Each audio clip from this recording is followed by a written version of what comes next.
Welcome to the Unseminary Podcast. Are you looking for practical ministry help to drive your ministry further, faster? Have a sinking feeling that your ministry training didn't prepare you for the real world? Hey, you're not alone. Join thousands of others in pursuit of stuff that we wish they had taught in seminary. Buckle up, and let's get started with this week's Unseminary Podcast.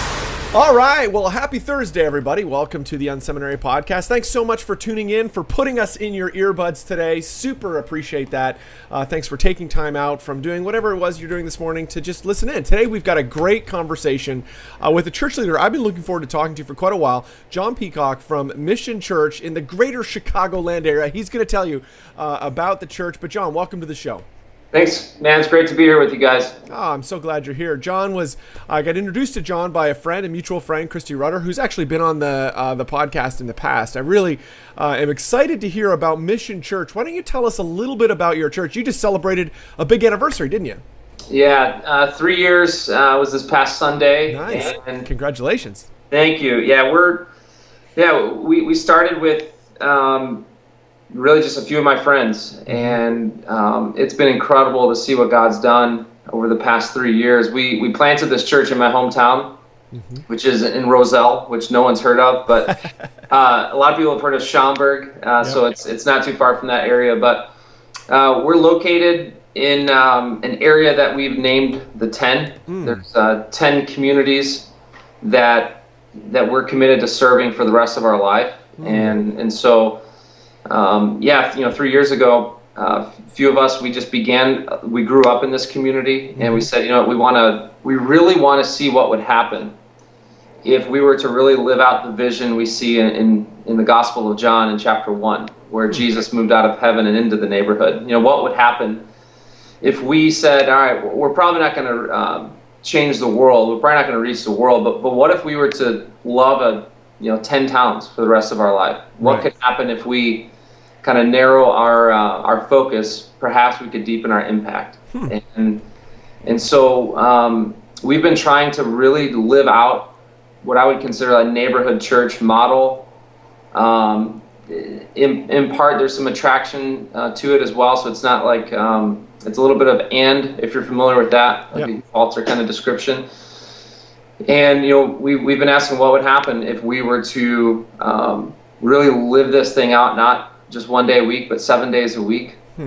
And so we've been amazed at what God's done in the last 3 years. Yeah, that's really cool. Why don't you give us a sense of these 10 communities? What's the kind of, obviously they're all unique, but give us a sense of kind of the personality of these communities. Yeah, unique is good. They're pretty. It depends on the community that you're in. There's 10 of them. One town that a lot of people have heard of is Medina, because of Medina Country Club. I think top 5 country club in the world. Wow. So that's mainly known for its country club, not really for the town. It's mainly unincorporated, really. But then, next to that, you've got a town of Addison. That's huge percentage Hispanic. Next to that town, you have Itasca, that not a huge percentage of Hispanic. What's really neat, what I love about the 10, this is where I'm from, but I love the variety. I love that you just have some variety there. At the same time, it's a different place than I grew up in. There was an article not too long ago that was in the newspaper saying that this is not your dad's DuPage County anymore. And due to gentrification, the tons of the urban poor have moved into the 10. Interesting. And so we've seen that as an opportunity. Right. And the amount of work we've done in the schools, which we could get to at some point in this podcast, but it's been to really say, wow, we have an opportunity to love and serve the poor. We don't have to drive far. The reality is they're across the street. The reality is that's some of us too. And so, a number of schools in the 10 have some even as high as 92% that live under the poverty line. Wow. But scores of schools in the 80th percentile, 70th percentile. So there's significant need. And at the same time, I think it's part of our job too to understand what are the assets of the 10 too, and let's try to leverage those. So that's a little bit of what the 10 looks like. It depends what town you're in. Right. It looks and feels different than parts of Carroll Stream, as does Glendale Heights, as does Addison or Bloomingdale or Roselle. So it's kind of neat. Interesting. A lot of opportunity. Now, on the the opener there, you talked about how obviously with the name Mission Church, I'm assuming that you are trying to engage your people to get beyond just the four walls of your services. Why don't you tell us a little bit about that, and then how do you connect that? You had flagged on the front end that you also do some kind of attractional stuff too. How does that blend together for you? How does that actually work its way out in your ministry? Yeah, we say on Sunday that we gather to go, and I really think that's the vision Jesus has for when his people assemble. And I think Jesus wants his people to assemble. I think Hebrews is clear on that. I think it's meant to be more of a launching pad.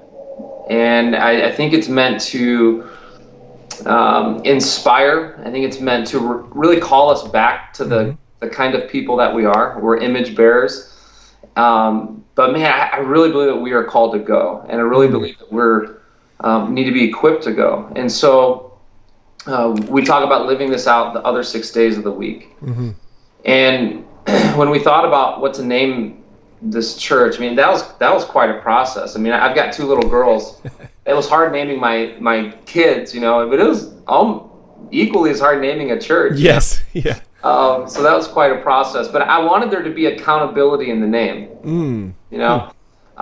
You can't really name something Mission Church if we're a bunch of, we just kind of sit around and complain or don't really do anything. So we're very action oriented. We have a bias for action. We have a bias for blessing. We have a bias for, again, doing what I believe Jesus did. And so there's accountability in the name. Second to that, the mission of God, the Missio Dei, I can't get over that. Right. So we, what we see from the beginning, and I believe is laced all throughout from Genesis to Revelation, is we worship ascending God.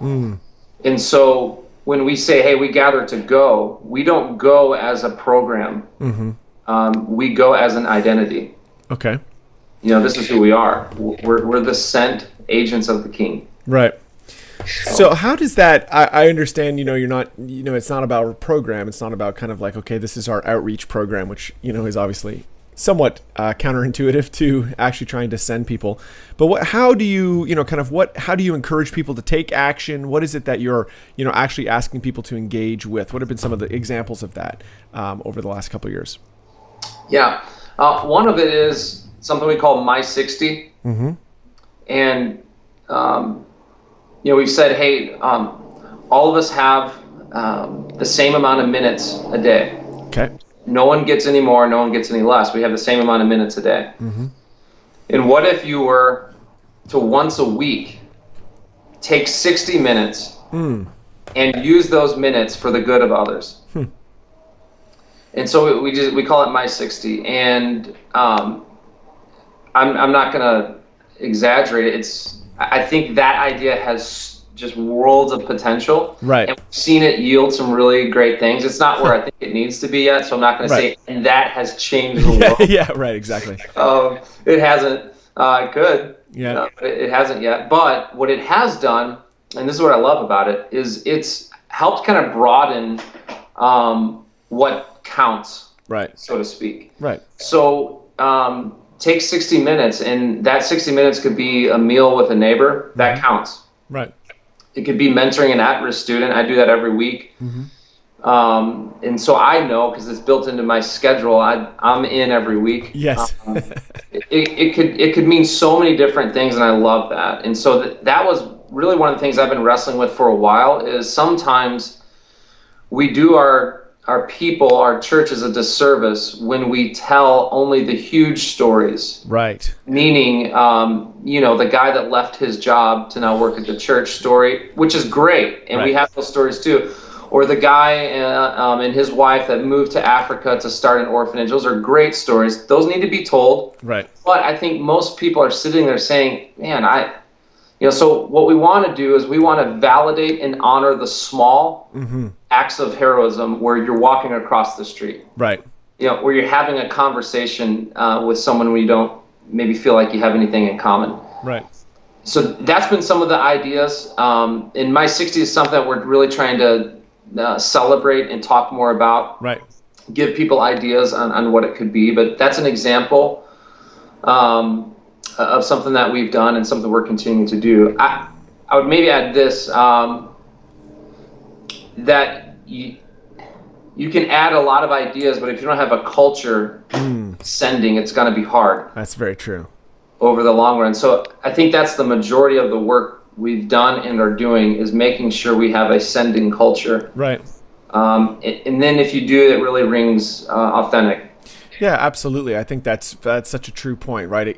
If you don't have the culture right, it'll just be a program, right? It'll just be something that people can check off in a box, and it won't resonate beyond that. It won't drive deep ultimately in people's lives and have them make, the deeper, tougher decisions, about, which in some ways are just the normal everyday decisions, are sometimes the harder ones, rather than the I'll show up to your program. What are some of those ways you've encouraged it in the culture? Obviously, probably through preaching, through kind of even just celebrating it, trying to package stuff like My 60 together from a communications point of view. What are some of those other things you've done to try to encourage, a real going culture? Part of it's the staff you hire. Mm-hmm. Part of it's those that are in leadership. Yep. You can't have a culture if those in leadership don't live out that culture. Right. And I think that is so obvious when I say it. but when you take a step back, it can be really, that could have just ruined someone's day right there. Right. Right. True. Because I think oftentimes when we have, maybe I'll call it mission drift, is people like myself, for whatever reason, that passion, that commitment to live out the vision in which we really started, we've drifted, and we're not with people anymore. We're not having those dinners anymore. Our church has made it. We're stable or whatever. Right. And I think that is a dangerous place to be in. Absolutely. And you turn around and you realize, man, now we're just launching program after program to try to fix something, but really the root of the matter is those in charge, they're not living out the vision. Right. And so, that's one thing is I don't hire someone that doesn't bleed for the neighborhood. So true. That's fantastic. And so that's one thing. I think another thing is, since we started, we've just been telling certain stories. A simple story that has really made an impact is around a fire pit. And it's a phenomenon, really. Fire pits, they really didn't exist when we were growing up. Right. You had to go camping. And so now, they're everywhere. But one day I moved the fire pit from my backyard into my front yard, into my driveway, actually. And it was a simple missional idea to try to connect with neighbors. And, we've got tons of people that now have fire pits that, like I said, you don't have to go to graduate school, and I still am not done with graduate school to do stuff like this. Yeah. You just take some intentionality to try to gather people together. So I think that has helped, and I hope we continue to do things like that. Very cool. Now, you also just finished a book, right? Called Unfinished. Is that the name of the book, or is the book unfinished? Thankfully, the book is finished, but it is titled Unfinished, The Starting Line of Surrender. Oh, nice. Now, what motivated you to write that? That's a big project, Yeah. Well, I just have so much time on my hands. Yeah, I was going to say that. Where do you find time to do that? Yeah, it's what motivated me was God. God might sound weird, but God whispered that to me to write it, and it's been a very vulnerable process. When I tried to get into seminary, I got in on probation because they said I wrote at an 8th grade level. Nice. But I said a gifted 8th grade. So That's funny. I don't classify myself as a writer, man. I'm more of a barbecue expert than writer. But I really felt God tell me I needed to write something short that people would actually finish. Yep. And the most influential books in my life have been things that Henry Nouwen has written, short books that are about 80 pages long, David Benner books, just different short reads.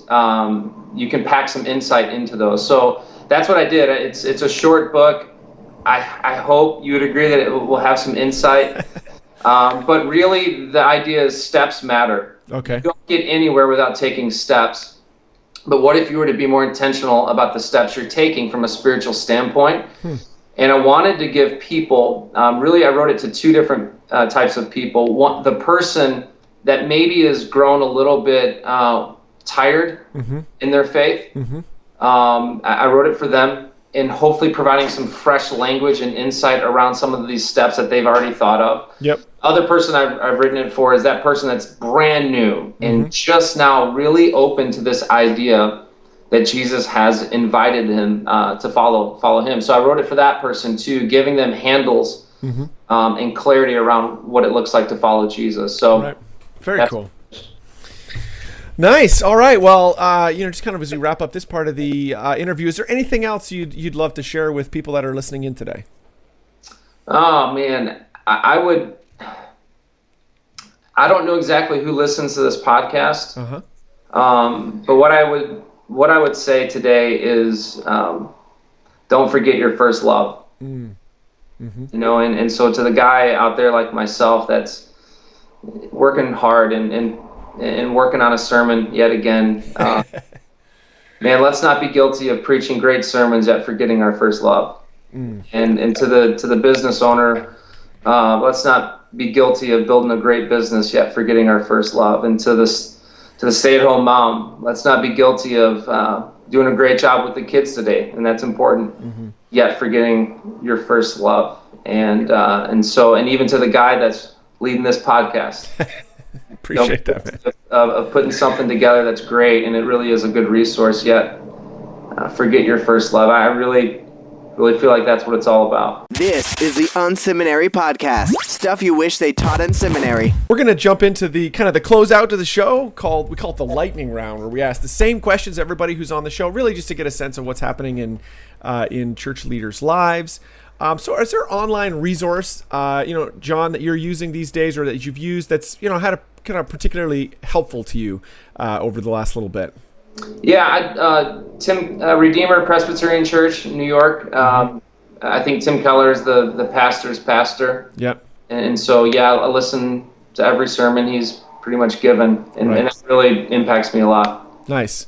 Have you read a book in the last 6 months? I know when you're writing a book, it's hard to get reading time in, but have you read a book in the last 6 months that's, had an impact or shaped your ministry?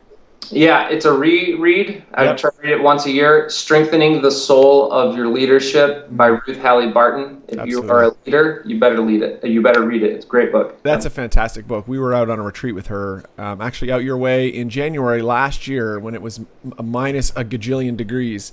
She's a fantastic leader. Really appreciate her for sure. What's other ministries out there that are inspiring you these days? You're kind of looking at and saying like, wow, they're doing a great job. You kind of look up to them. Yeah, Soul City Church. Jeannie Stevens and Jarrett Stevens lead that church down in the city of Chicago. They're some of my close friends, and I learn a lot from them. So their ministry has really been an inspiration to me, for sure. Nice. All right, just two last questions. If you could get 15 minutes with any leader alive today, who would you want to get that time with, and why? Wayne Brock.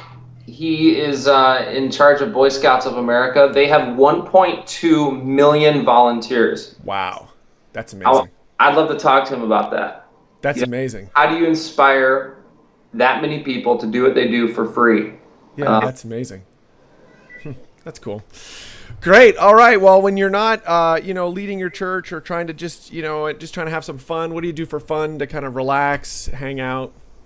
Yeah, I cook on my Big Green Egg. Oh, nice. You're a Big Green Egg guy. I am. Yep. And so I do that. I run a lot. Okay. I know it may not look like it, but I run a lot. Not fast, but I run a lot. I'm an avid bow hunter, so I love to be out in the outdoors. So those are a few of the things. Nice. Well, John, I appreciate you being on the show today. If people want to reach your church, how can they do that? Yeah, wearemission.com is our website, and you'll find everything there. Very cool. Well, thanks so much for being on the show. Thanks for taking time out from sermon prep and everything you're involved in today to be here today. Happy to be here. You can follow me on Twitter at John Peacock, but it's great to be part of this. Thanks so much, Rich. Nice. Thank you. Thank you for tuning in to this week's Unseminary podcast. Don't be shy. We'd love to connect. Check out Unseminary Inbox. You can sign up at unseminary.com and we'll send you helpful training resources every week. Plus, you'll gain immediate access to our exclusive members area with tons of resources you can use. Connect with Rich on Twitter at Rich Birch or through email, rich@unseminary.com. Don't forget to check out the show notes for this episode at unseminary.com. It includes links to what we talked about today and more. Leave a comment. We'd love to hear from you. Did you enjoy today's episode? Drop by iTunes and leave a review. Thanks again for tuning in to this week's Unseminary podcast. Join us next week when we'll learn more stuff we wish they taught in seminary.